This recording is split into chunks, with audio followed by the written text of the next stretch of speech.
Hey everyone, this is Henry from FineLimeGames. Today we are going over the cards from the two-player starter set Fish vs. Birds, starting with the Fish. This was the second two-player starter set released, just a little bit after the Mammals vs. Reptiles and Amphibians. But without wasting any more time, let's go ahead and get into it. Starting off here with the lowly Minnow. The Minnow is a 3-cost forager who forages for 2. It's very cheap and very disposable. It only has 2 health, 1 attack, no defense, and 4 speed. So this thing is a forager through and through. It doesn't even have great evasion. The ability is pretty negligible. It means you can't really buff it, and you can't really give it any debuffs. So it just kind of exists as is, and it is quite effective for a standard low-cost forager.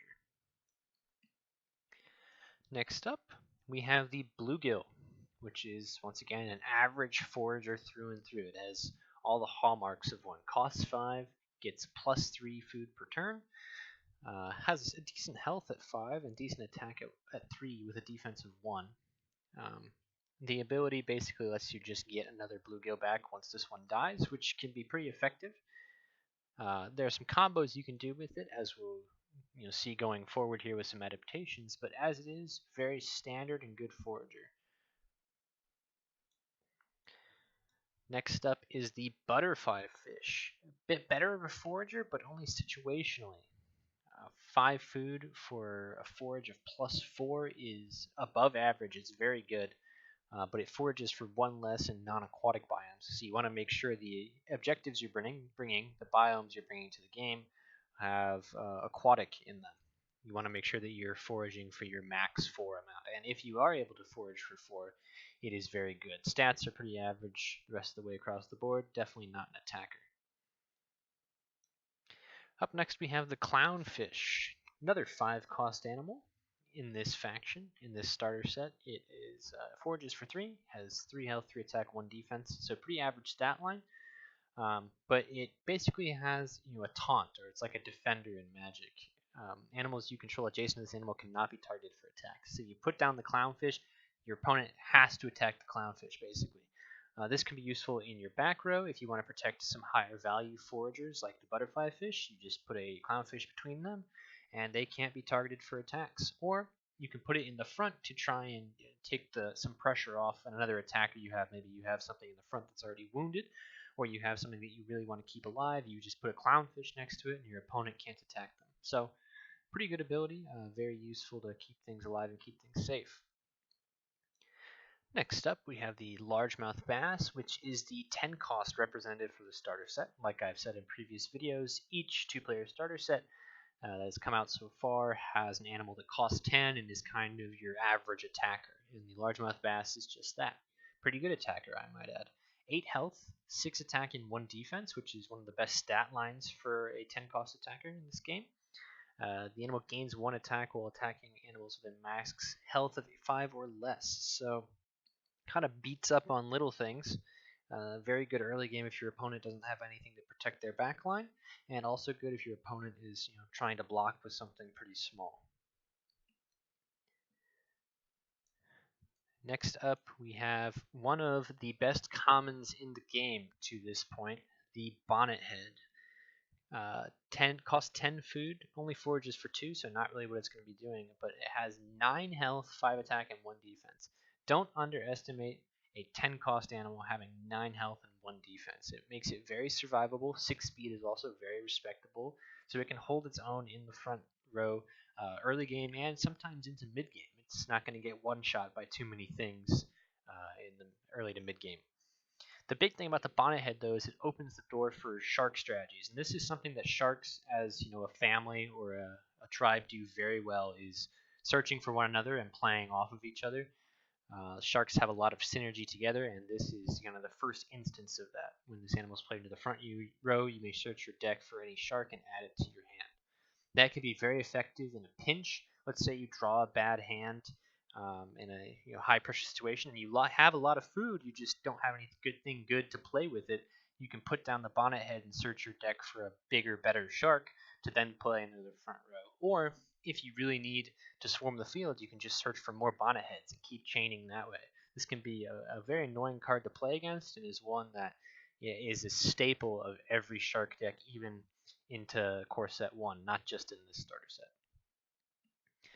Moving into the uncommons, we have the Blacktip Shark, which is the just bog standard shark. It exemplifies everything that sharks have. It costs 15 food, has 12 health, 8 attack, 1 defense, and a speed of 6. So this is a very average mid-game attacker. It is a shark through and through, which is good health, great attack, 1 defense, and pretty good speed. And it benefits from having other sharks around. It gains 1 attack for each other shark you control. This can get pretty bonkers if you have a decent amount of food to spend. You maybe play a Bonnet Head to search this out, and then play it down. Now it's got 9 attack, and then you play another Blacktip or another Bonnet Head. Suddenly your Blacktips have 10 attack, and for something that costs 15, that's very good. So the more the merrier with this guy. You want all the sharks to come out and support it. The next uncommon is the blue spotted Stingray. Beautiful artwork on this one. Great picture. It's in the public domain. 9 food on this guy. It is a ray. It has 7 health, 4 attack, and 1 defense with a speed of 4. It forages for 3, so not a great forager, but if you really need one, it can get the job done. It's great as a defensive wall. When it's attacked, you roll a d20. If you get an 11 or higher, you place a poison counter on the attacker, so not something your opponents want to be attacking. It's very good to just put it in the front for 9 foods, not that much, not too big of an investment, and just let it stay there. If your opponents want to attack it, then that's fine. You have a chance of putting poison on them. And poison can be very good. It basically, if you roll a 4 on a poison counter, you are doubling this, or you are equaling this animal's output. So if it's attacked and then gets to attack, you could be doing 8 damage. So pretty good defensive wall in the front. Doesn't do a whole lot else, but that's a role that fish could really use, because there's not a whole lot of really tanky things they can have up there. Costs less than a Bonnet Head, and it's great defensively. Now we have another shark here, the Sand Tiger Shark. Costs 21 food, has 18 health, 12 attack, 1 defense, and 4 speed. So very slow for a shark, but also has a lot of health for something that costs 21. Good attack as well with 12. This is, a very efficient body for an animal that costs 21. The ability is just something that holds it back just a little bit. It can only be played into the front row and cannot be moved between rows. So you're only really going to want to put a shark like this in the front row anyway, but if you wanted the flexibility of putting it into the back, unfortunately you don't have that. But it probably wants to be in the front row anyway, so not too much of a drawback. Finally, we have the big boss for this 2-player starter set, the Tiger Shark. It is really a beautiful animal. I'm personally partial to sharks. They are probably my favorite type of animal, and so this thing is just gorgeous. 25 food, so the same as the King Cobra and 1 less than the Lion, just to compare it to other 2-player starter set bosses. Has 22 health, so quite tanky.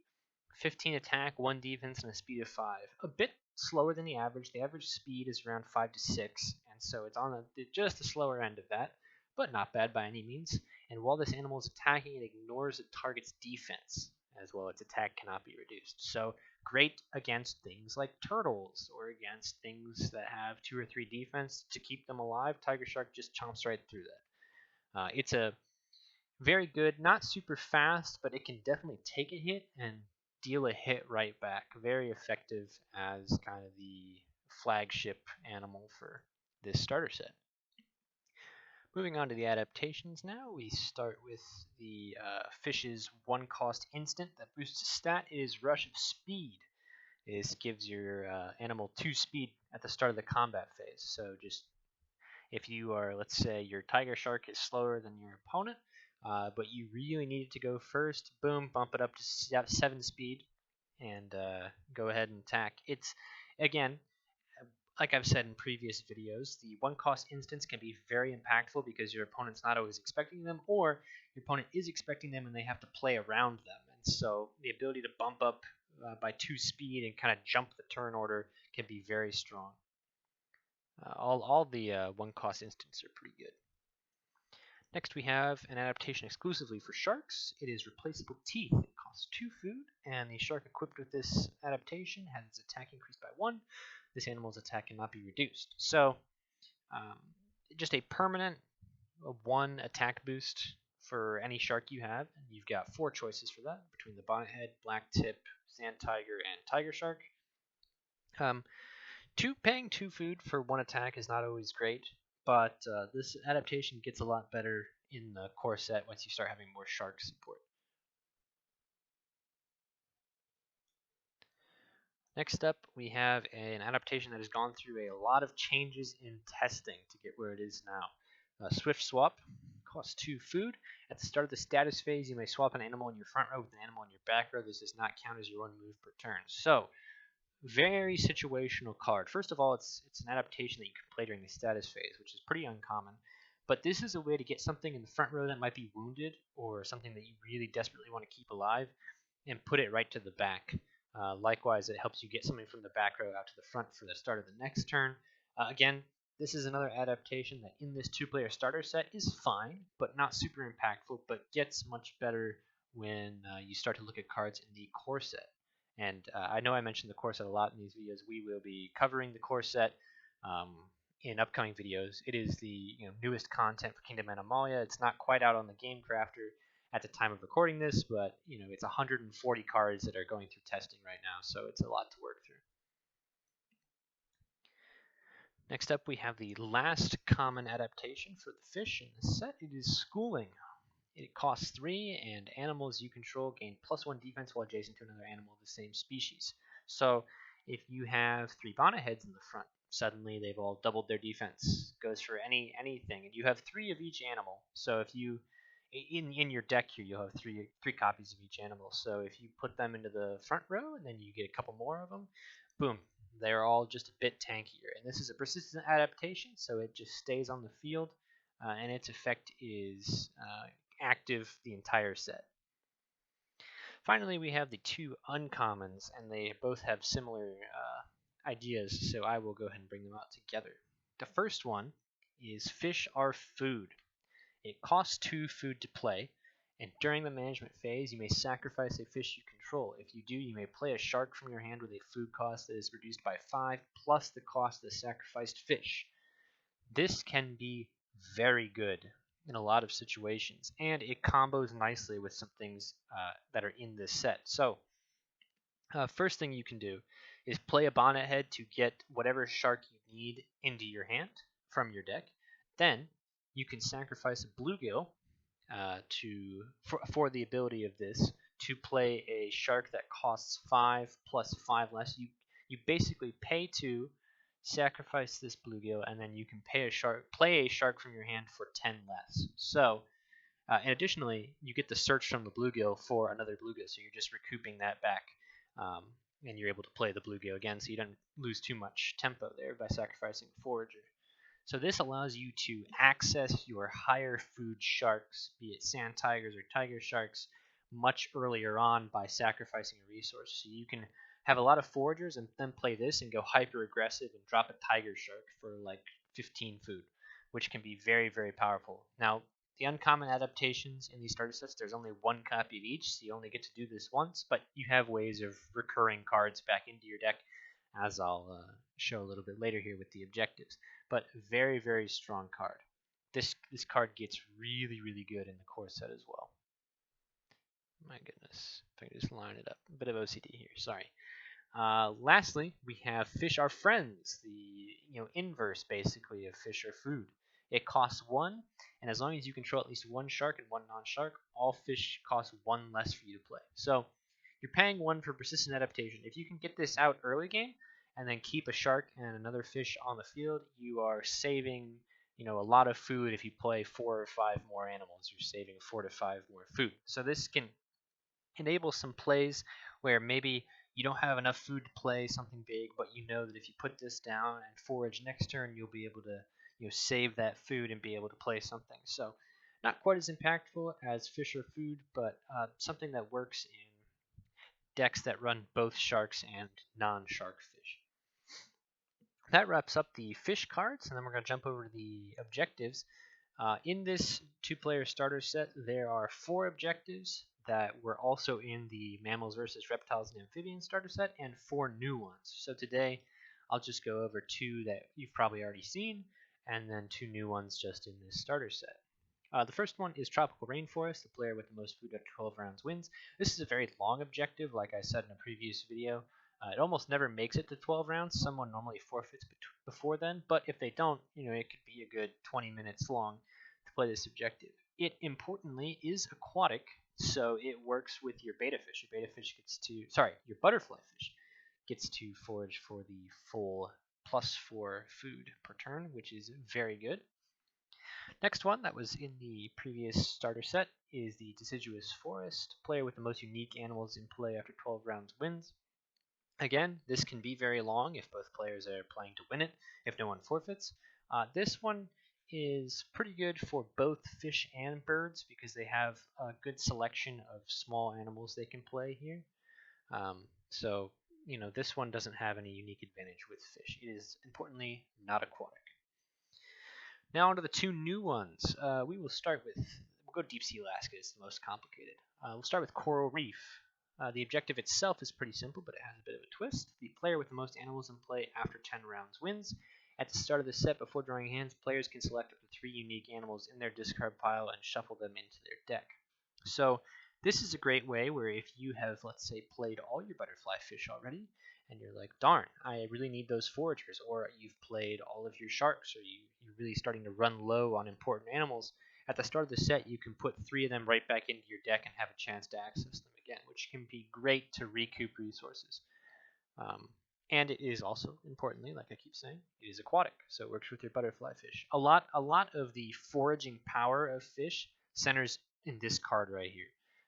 Bluegill is an average forager, Minnow is an average forager, butterfly fish is above average, so you want to be making sure that if you're running 3 butterfly fish that you're able to access that full +4. Finally, we have the last new objective, Deep Sea. It is a saltwater aquatic, so like I said, works with butterfly fish, and it is a doozy. The first player to score 2 kills on opposing animals wins. At the start of the set, players shuffle their discard piles and turn them face down. Players use their discard piles as their decks for the duration of the set. If a player runs out of cards in this discard pile, they begin drawing from their normal deck.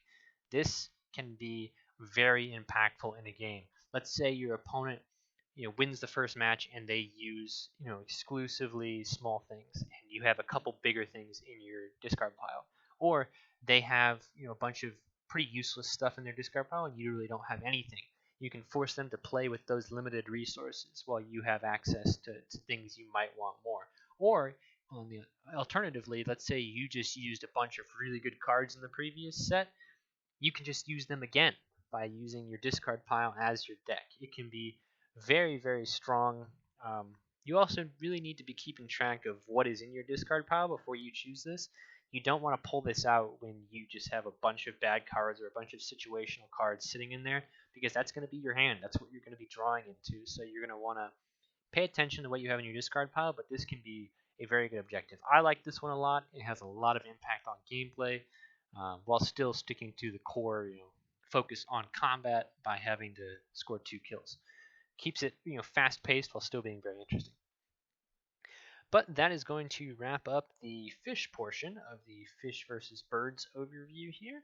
I hope you guys are interested in this content, and please like and subscribe for more Kingdom Animalia content. Be sure to check this out on the Game Crafter. It is fully published and available for purchase. Or if you want to play online, go ahead and add these cards to your deck and untap. Thanks for watching. I'll see you guys later.